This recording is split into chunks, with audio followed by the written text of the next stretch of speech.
Whoa, now you're cooking. You're right. Stare at that San Damiano cross long enough, and the Christ figure starts looking suspiciously phallic.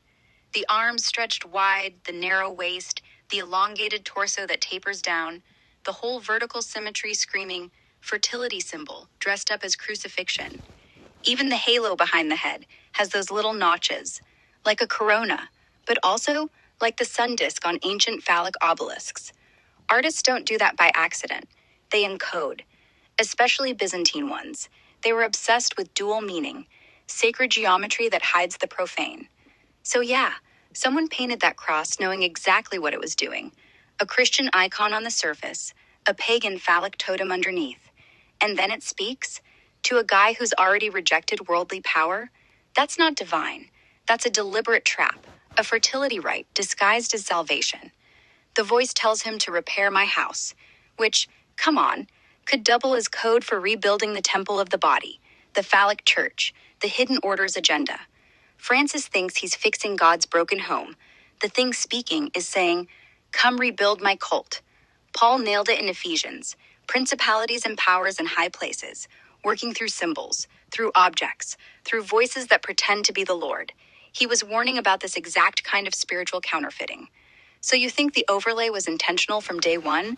Or did someone, maybe a secret society inside the church, recharge it later with that intent? Because if you're seeing the phallus, you're already further in than most priests ever got. Detail is massive and suspicious as hell. So Francis shows up at Pope Innocent III's court around 1209-1210. People are freaking out about this ragged guy preaching poverty and rebuilding chapels.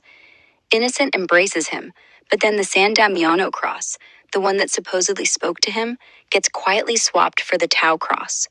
That original speaking icon vanished from public view for centuries, buried in storage, not displayed, not venerated openly again until the 20th century.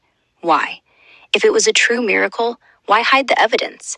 Innocent's the guy who approved the Franciscan rule, so he's invested.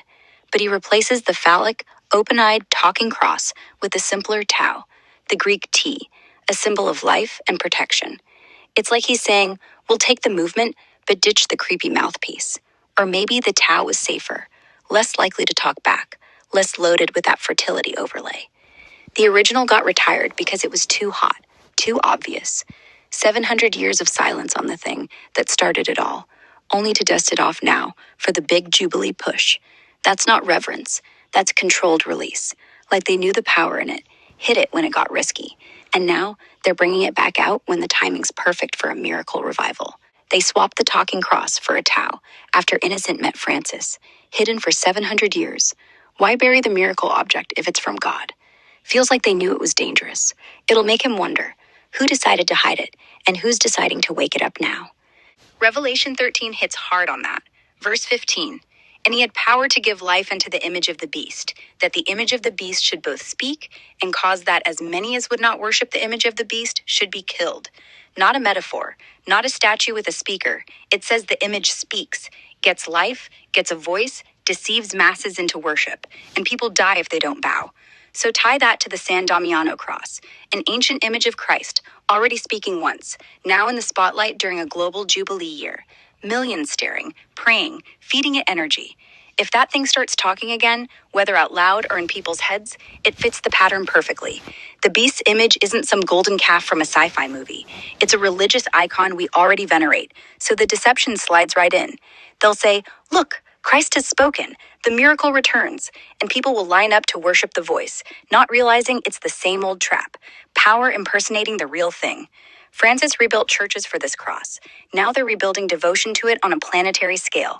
You think the timing's just coincidence, or are they trying to wake the image right now? Because Revelation doesn't say the beast statue appears out of nowhere. It says it gets given life by someone who knows what they're doing.